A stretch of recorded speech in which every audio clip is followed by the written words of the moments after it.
this drive is his end and my beginning. When your phone buzzes at 1:03 a.m., you know something's gone sideways. I was half asleep when my phone lit up the bedroom like a spotlight. The notification said it was from Jessica, my wife, but the actual contact name displayed was Dr. Brandon Hayes, work, her boss at Memorial Hospital. The message was short. She's occupied now. She'll call later. I stared at those words, trying to find some interpretation where occupied meant something innocent, but my brain kept circling back to the only conclusion that made sense. At 1:03 in the morning, my wife was with her boss, and he felt comfortable enough using her phone to text me like I was some interruption he could brush off. The rage hit me hard. But I'm a locksmith by trade, former cop by history, and dramatic by nature, so I channeled that fury into crafting the perfect response. I typed, "No need, you can have her. We're done." Then I added a period because nothing says I'm serious quite like proper punctuation. I hit send, set my phone down, and tried to fall back asleep. Spoiler alert, I could not. My brain was running laps, replaying every moment of the last few months, looking for signs I'd missed. 10 minutes passed. Then came the frantic pounding on my front door. Through the peephole, I got a good look at the disaster. Jessica was still in her scrubs, mascara running down her face in black rivers. Her hair was a mess. That specific kind that happens when you've been horizontal for reasons that have nothing to do with sleeping. Next to her stood Dr. Brandon Hayes, bleary-eyed, wearing his white coat. His hair was rumpled, clothes wrinkled. He had the appearance of a man who just realized he'd walked into a trap of his own making. They were both talking over each other. Jessica saying, "It's not what you think," while Hayes attempted to back her up with phrases like medical emergency that landed with zero credibility. I reached for the deadbolt with deliberate slowness, turned it exactly half an inch, just enough to let them hear it. Then I did the chain lock with theatrical flair. The metal chain slid into place with a satisfying clink. I let them beg through that 4-inch gap, standing there in my jeans and shirt, listening to them spew excuses. Jessica was crying real tears. Hayes was doing his best impression of a reasonable person. I stood there watching them perform their desperate duet through my chain-locked door. A locksmith who can't even keep his own marriage locked down. The irony wasn't lost on me. Morning arrived with all the grace of a hangover. I woke up on my couch with a crick in my neck. Empty beer bottles lined the coffee table and my phone was blowing up with notifications. At 7:47 a.m., my mother called. Mothers have this supernatural ability to sense when their children's lives are imploding from 300 miles away. "Michael Anthony Martinez," she started with my full name. "I need you to tell me why Jessica's car has been parked outside the hospital staff housing for 3 nights. Dolores from church saw it and told Patricia, who told me. Half the town thinks your wife is having an affair." "It's true, Ma. I found out last night at 1 a.m., which is apparently when all good marriages go to die." The silence lasted 3 seconds before she launched into rapid-fire Spanish and English. I held the phone away and let her get it out. After I escaped with promises to come for dinner, I surveyed my apartment. Wedding photos that now felt like crime scene evidence. Coffee cup stains mapping out every morning we'd sat together, pretending we were still connected. Jessica showed up at 10:23 a.m., still had a key, which I'd need to change. Professional hazard of being a locksmith. "Mike, please just listen," she started. I held up one hand. "Let me guess. It was an emergency that required Dr. McDreamy to tend to you at 1 in the morning using your phone because his fingers were too busy saving lives." She flinched. "There was a problem with a patient's IV. Brandon was helping me, and I was so exhausted, I fell asleep in his office. That's all that happened." I laughed, short and bitter. "And he just happened to use your phone to text me like he owned it. Tell me why Dr. Hayes was comfortable enough to send me a message from your phone." "Mike, you're being ridiculous." "No, Jessica, I'm being rational." I started pacing. "You want to know what's ridiculous, thinking I'm stupid enough to buy this garbage?" Her face crumpled. "It's been months of distance between us. Months of you working late, me pulling double shifts. I felt alone, invisible. So you chose late-night drama with your boss instead of one honest conversation with your husband? You felt alone, so you made sure I'd feel alone too." She was sobbing now. Part of me wanted to comfort her, but the bigger part was too busy being angry. If this was really an emergency, why did Dr. Hayes show up in a white coat at 1 in the morning? Like he was making a house call. Did he stop to change? Was there a wardrobe consultation? She didn't have an answer. She just sat there crying while the rain beat against the windows. I gave Jessica 45 minutes before I told her to leave. The second her car pulled out, I called Danny Sullivan, my old partner from my cop days. He'd left the force to run a private investigation firm. Danny, my wife's sleeping with her boss. Found out via text at 1 a.m. Need you to either talk me down or help me dig up dirt to bury him. There was a pause. Jesus Christ, Mike. Jessica? The nurse who bakes cookies for fundraisers? That's the one. The guy's name is Dr. Brandon Hayes. He's her boss at Memorial, drives a BMW, and has the kind of face that makes you want to punch it. I'm coming over. Don't do anything stupid in the next 20 minutes. Danny showed up 19 minutes later, built like a bouncer, carrying 2 enormous cups of coffee. He handed me one and settled into the armchair. Talk, he commanded. I told him everything, starting with the 1:03 a.m. text and ending with Jessica's pathetic explanation. Danny listened without interrupting. When I finished, he leaned forward. Here's the thing about liars, Mike. They think they're smarter than everyone else, but liars always make mistakes. You want my opinion? This wasn't a one-time thing. This has been going on for a while, which means there's a pattern, and patterns leave evidence. What kind of evidence? Paper trail, bank records, phone logs, credit card statements. People lie, but phones don't lie. Money doesn't lie. Danny was getting animated. You want the real documented truth that holds up in divorce court? Then we need to look. Good old-fashioned detective work. I felt something shift in my chest. I want to look. I want to know everything. That's what I like to hear. Danny grinned. Now tell me everything about this Dr. Hayes character. I'll start running background checks. Guys like this usually have a pattern. This probably isn't the first time. I could use my locksmith skills to help, I offered. Open some closed cases, literally. Danny groaned and threw a pillow at my head. Worst pun I've heard all week. But yeah, your skills might come in handy. I was actually smiling now. Having a plan, having Danny in my corner made the disaster feel less like drowning. I'll start digging into Hayes' background today, Danny said. You focus on documenting everything from your end. Every conversation, every suspicious detail. We're building a case. 3 days later, I got a text from an unknown number while rekeying locks at a real estate office. We need to talk. It's about Jessica and Brandon. Emma. Jessica's friend who taught spin classes downtown. I texted back, Coffee Bean on Main, 6 p.m. Come alone. Don't tell Jessica. She responded immediately. Already planning on it. The Coffee Bean was aggressively hipster. I showed up 10 minutes early, ordered an Americano that cost $7, and claimed a corner booth.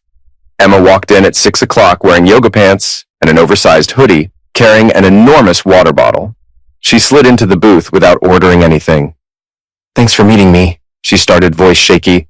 I've been going back and forth for 3 days. I couldn't keep this to myself anymore. So what's this about?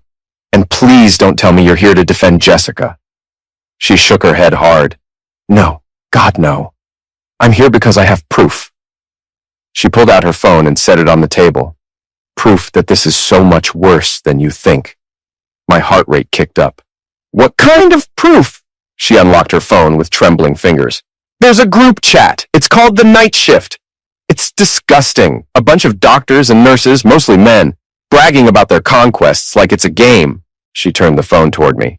The chat was exactly what she described. Crude, mean, filled with locker room talk, names, dates, inside jokes that made my skin crawl, emoji reactions ranging from fire symbols to thumbs ups. And there was Brandon Hayes' name, not just participating, leading. He was the ringleader, posting updates like a coordinator. Late shift scored me another point. Martinez's wife is easier than I thought. Husband's a locksmith. Ironic since he can't lock down his own marriage, followed by laughing emojis. I stared at those words until they burned into my retinas. The casual cruelty, the way he'd reduced Jessica to a point, a punchline. There's more, Emma said quietly, scrolling down. Jessica's name appeared multiple times with details that made me want to throw my coffee against the wall. Comments from other members congratulating Hayes, making jokes, treating the whole thing like fantasy football. How long has this been going on? I asked. The chat's been active for at least 2 years. Jessica's name started appearing about 4 months ago. Emma pulled her phone back. Mike, I need you to understand. I didn't know it was this bad. Jessica told me she was interested in someone at work, and I helped her cover. I lied for her. I thought it was just flirting. I didn't know there was a whole hunting club treating women like trophies. I wanted to be angry at her, but the bigger part recognized she was here now with evidence. Why are you showing me this now? I saw the messages from the night you found out. The chat went crazy. They were laughing about it, Mike. Laughing about you finding out, making jokes, taking bets on whether Jessica would go back to you. That's when I realized this wasn't some romantic affair. This was carnivore. These are people with power using it to manipulate others and bragging about it. Let me get this straight. My wife's having an affair with her boss who's part of some medical conquest club, and you helped cover for her because you thought it was romantic? When you say it like that, it sounds even worse, Emma whispered. That's because it is worse. I rubbed my face. Can you send me those screenshots? Already done. I airdropped them while you were reading. She reached for her water bottle. There's something else. I'm not the only one who helped cover. There are other people who knew and either didn't care or actively participated. Emma stood up, gathering her things.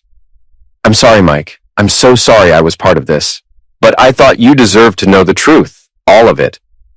Thanks for this, I said. This is proof. You just gave me ammunition. She nodded and left. I pulled up the screenshots again and scrolled through them slowly. They thought they were untouchable. They forgot that every lock has a key. Danny showed up 4 days later carrying a folder thick with documents. He didn't knock, just used the spare key and walked in to find me surrounded by printouts, a legal pad covered in notes, and enough empty coffee cups to qualify as a health hazard. You look like hell, Danny said, setting the folder down with a thud. When's the last time you slept? Please tell me that folder contains something good. It's going to make your whole week. Danny flipped open the folder. Meet Dr. Brandon Hayes' greatest hits collection. Turns out your wife's boyfriend has a history longer than a receipt. Complaints going back 7 years, 3 different hospitals, textbook carnivore pattern. I pulled the first document closer. It was a complaint filed by a nurse named Jennifer Kaufman in 2018, detailing how Dr. Hayes had made inappropriate comments, suggested discussing her career over drinks, then became hostile when she declined. The complaint had been investigated briefly and quietly, filed away with a note. Matter resolved through mediation. That's corporate speak for we paid her to go away, right? Bingo! Danny pulled out another document. This is Jessica Torres. Similar story. Hayes pursued her aggressively. She initially reciprocated because she was young and flattered. When she tried to end things, he made her work life hell. Switched her to worse shifts, gave her poor performance reviews, made comments about her being emotionally unstable. She filed a complaint, resolved through confidential settlement with an NDA. He kept pulling documents out. Sarah Chun in 2020, Amanda Rodriguez in 2021, Melissa Grant in 2022. Each story followed the same pattern. Hayes identified a target, pursued them with charm and professional intimidation, got what he wanted, then either discarded them or made their lives miserable. How many are there? I asked. 8 documented complaints I could find, but those are just the ones who filed formal complaints. For every complaint in this folder, there's probably 3 or 4 other people who stayed quiet. Danny pulled out another section. And this is the really interesting part. Memorial Hospital, where he works now, they knew. They saw his history when they hired him 2 years ago. Did a background check, saw the complaints, hired him anyway because he's a good doctor with an impressive resume. I stared at the evidence. So this guy has been doing this for years. Multiple women tried to hold him accountable, and the system just keeps protecting him. That's exactly what I'm telling you, Danny confirmed. This guy knows how to work the system. He's got it down to a science. My wife didn't just cheat on me with some random guy. She cheated on me with a serial hunter. It makes it ammunition, Danny said, leaning forward. Look, I know this is personal, but here's what we're going to do. We're going to be smart about this. We're going to collect all the proof. We're going to find these women and give them choices. What kind of choices? The choice to come forward together. The choice to break their NDAs because NDAs don't hold up when there's a pattern of criminal behavior.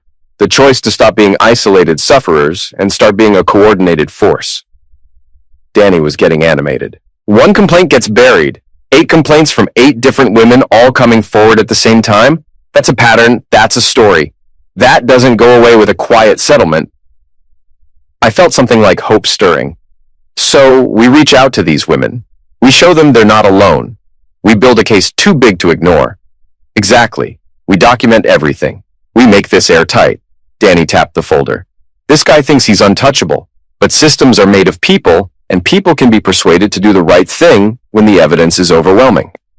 So, where do we start?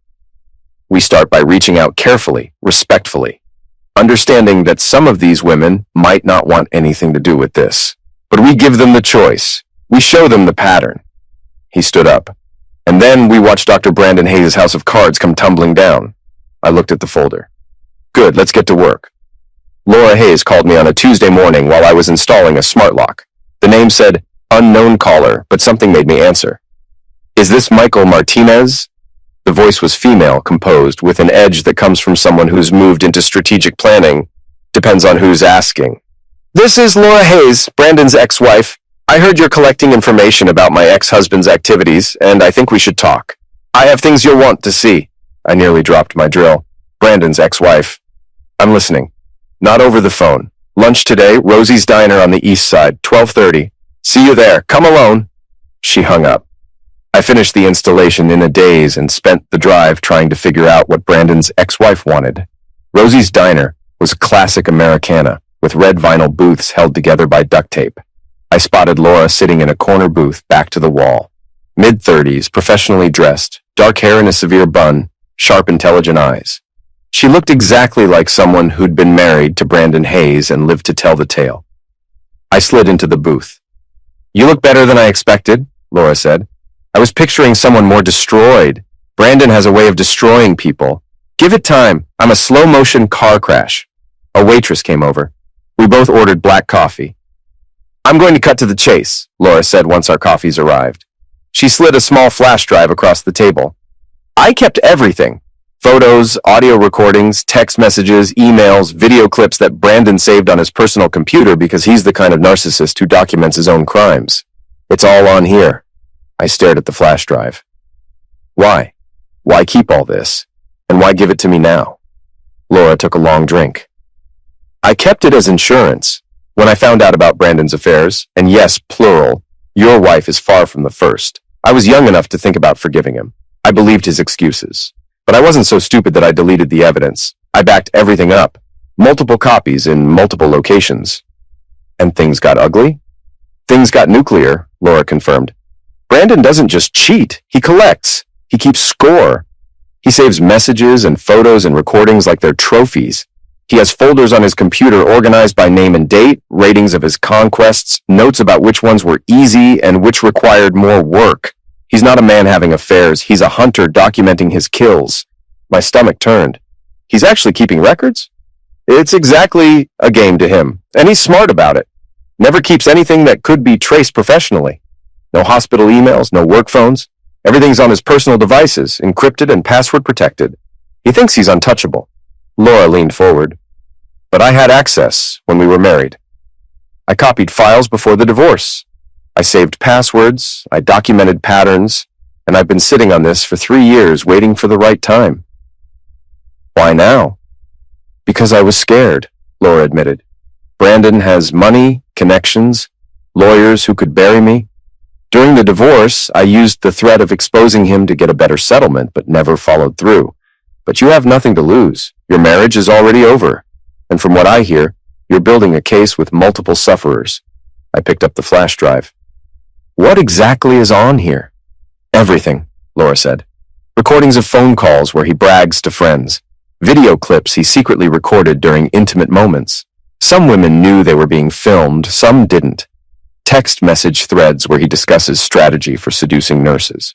Photos he saved as mementos. And most damning, a spreadsheet, an actual Excel spreadsheet where he tracked names, dates, ratings, and notes about each woman. He called it his personal achievement log. I felt cold satisfaction. This was Brandon Hayes' own records condemning him. Why are you giving this to me? Laura finished her coffee and stood up. I get to watch him fall. I get to know I played a part in stopping him from hurting more people. And I get to sleep at night knowing I finally did something instead of sitting on evidence. She pulled out a $20 bill. Use it well, Mr. Martinez. Make sure it counts, because if you screw this up, he'll know where it came from and I'll have to disappear. She walked out. I sat there with the flash drive in my hand, knowing I was now holding the key to everything. The Memorial Hospital Annual Charity Gala was scheduled for Saturday, October 18th, which gave me exactly 2 weeks to plan. The gala was one of those black tie affairs where rich people paid $500 a plate, And this year's guest of honor was Dr. Brandon Hayes himself, receiving the Excellence in Medicine Award, because apparently the universe has a twisted sense of humor. When Danny told me about the gala, I'd laughed so hard I nearly choked. You're kidding! They're giving him an award? The nomination was submitted before your situation came to light, and they're too far into planning to back out. That's when the idea hit me. Why not use the gala itself as the stage for Brandon's downfall? Why file complaints and hope the system works when I could hijack his moment of triumph and turn it into a public execution? I laid out the plan to Danny over beers. So, you want to hack into the hospital's AV system during the gala and broadcast Brandon's greatest hits to a room full of donors, administrators, and local media? Not hack. I prefer gain authorized access through my knowledge of security systems and the fact that I personally installed the locks on the AV control room 6 months ago. I grinned. I'm a locksmith. I know every entrance, every access point. I'm not breaking in. I'm just opening doors that are already there. Danny stared at me before breaking into a grin. You magnificent, vengeful son of a tool. This is either the best idea you've ever had or the worst. Why not both? Over the next 2 weeks, I became intimately familiar with the memorial event space and AV setup. I reached out to Tommy Chen, a guy from my cop days who'd become an AV technician. Tommy owed me a favor and gave me a crash course in basic system operation. Danny handled the legal infrastructure, making sure we had reporters lined up. He reached out to Maria Gonzalez at the local news station, an investigative journalist who'd been trying to break a story about hospital misconduct for years. He also contacted freelance journalists specializing in medical ethics violations. We're not just exposing Brandon, Danny explained. We're creating a moment that can't be ignored. We're making sure there are enough witnesses and media coverage that the hospital has no choice but to respond publicly. Emma became our inside coordinator, keeping nervous nurses calm and making sure the women who'd agreed to come forward knew what was happening. She reached out to several of Hayes' sufferers, explaining there was going to be a public reckoning. Some chose to attend, wanting to watch Brandon's face when his world collapsed. Others decided to stay home, but gave permission to represent their stories. A few wanted nothing to do with it, which we respected. Laura was quality control, going through every file on the flash drive with meticulous attention. She put together a highlight reel that was only 12 minutes long, but contained enough evidence to bury Brandon completely. Audio clips of him bragging, screenshots of the night shift chat, excerpts from his infamous spreadsheet with names redacted, but numbers visible. 12 minutes, Laura told me when she handed over the finalized drive. That's all you need. I've timed it to sync with the award presentation. Right after they announce his name and he takes the stage, you start the video. Maximum impact. We rehearsed until I could execute it in my sleep. Danny would be positioned near exits with journalists. Emma would be scattered throughout the audience with sufferers providing support. Laura would be in the back watching from the shadows, and I would be in the AV control room ready to plug in the flash drive at exactly the right moment. The night before the gala, I sat with the flash drive in my hand. It was absurd. It was probably illegal in ways I hadn't fully considered. It was definitely going to blow up my life even more. But it was also necessary because men like Brandon Hayes don't stop on their own. They keep going until someone stops them. I plugged the flash drive into my laptop one more time. 12 minutes of truth. 12 minutes of a man condemning himself with his own evidence. The morning of the gala arrived with ominous gray sky. I woke at 6 a.m. without an alarm. My phone rang at 8:15. Jessica's name lit up the screen. I stared at it, then answered. Mike, her voice came through wrecked. Mike, please don't hang up. Well, you've got me on the phone. I ended things with Brandon. 2 days ago, I told him it was over, that I made a mistake, that I want to try to fix things with you. Please consider couples counseling. I laughed, harsh and bitter. You ended things 2 days ago. After 4 months of sneaking around, after lying to my face, after letting your boss text me at 1 a.m, and now you want counseling? I know I screwed up. Screwed up is forgetting to take out the trash. What you did was make a conscious choice repeatedly for months to betray me. That's not screwing up. That's systematic deception. She was crying. Mike, please. I love you. Brandon was a mistake, but it's over now. I've blocked his number. I've put in for a transfer. Let me ask you something.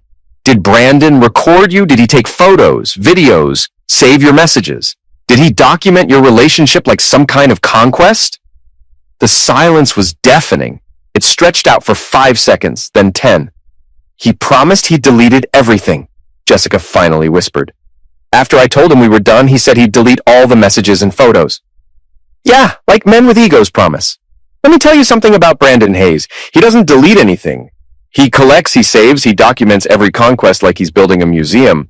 So no, he didn't delete your messages. They're probably backed up in 3 different cloud storage accounts with labels and dates and maybe even ratings." Her crying intensified. "Oh God, Mike, you have to help me. If those photos get out, my job, my reputation, my family." "Now you care about your job and reputation? Where was that concern 4 months ago?" "I didn't know he was recording. I didn't know he saved everything. I didn't know about the other women or the chat group." She stopped. "Wait, how do you know about all this?" "Because unlike you, I did my homework. When I found out my wife was cheating, I didn't just sit around crying. I investigated. I talked to people. I found evidence.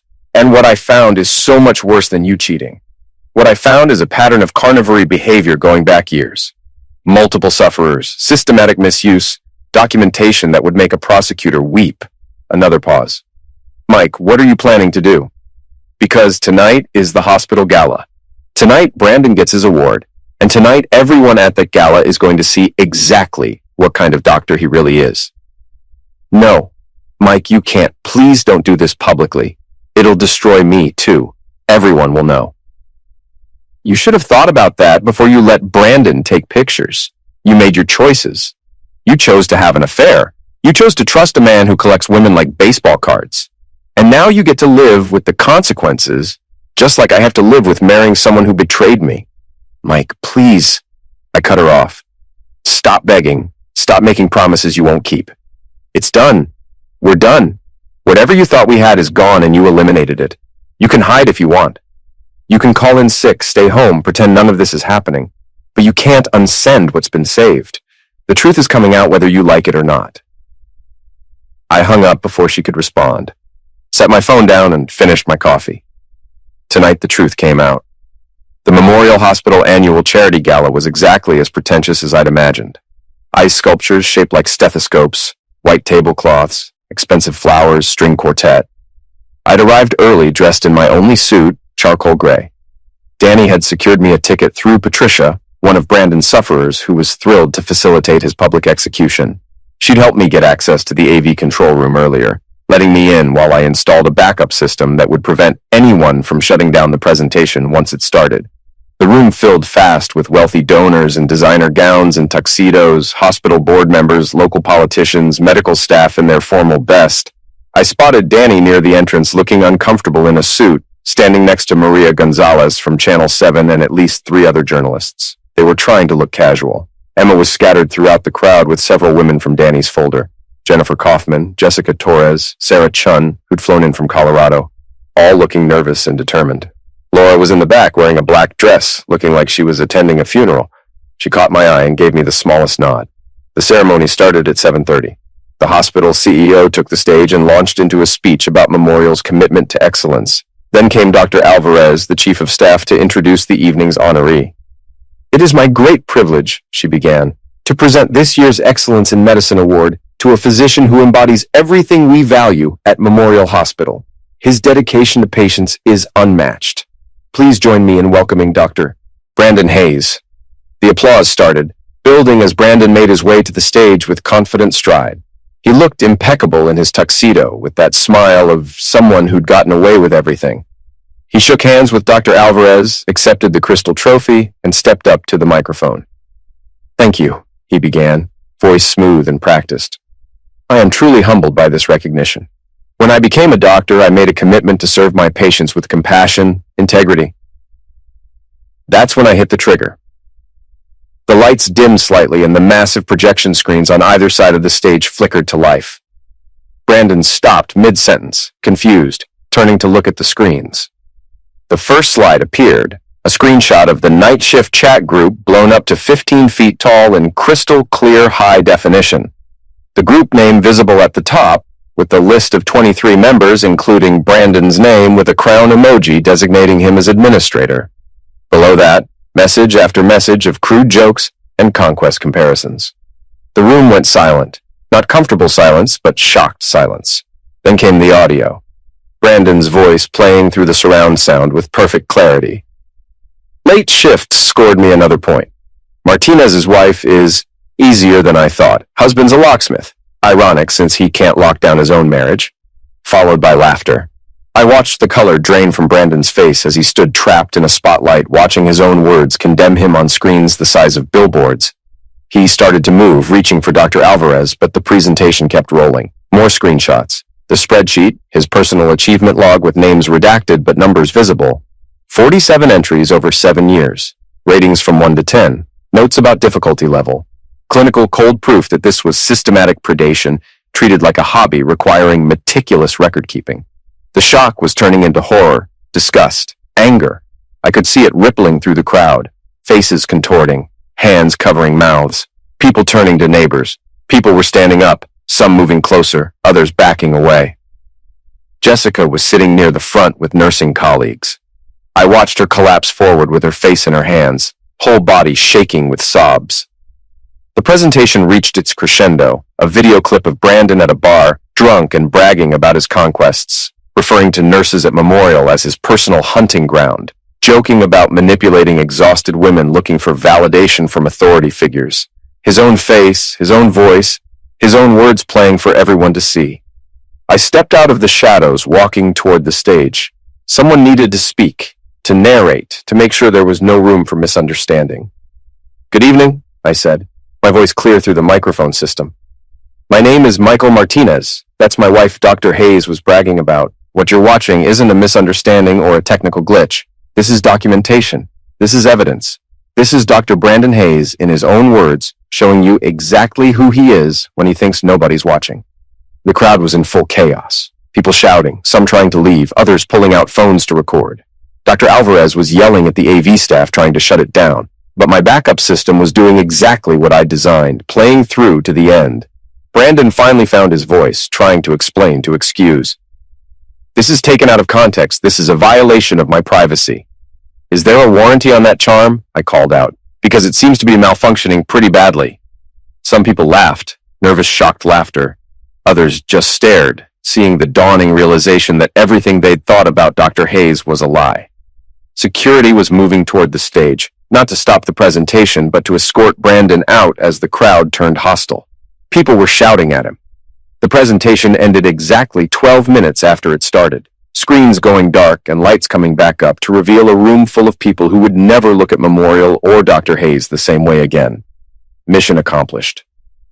Morning brought news coverage everywhere. Social media exploded. Brandon was on administrative leave, probably getting fired. The hospital launched an internal inquiry. Some nurses came by to thank me. Others wouldn't make eye contact. Small towns are brutal with gossip, and Jessica's reputation was thoroughly destroyed. She might keep her job, might not. Honestly, not my problem anymore. Laura disappeared like someone who'd completed their mission.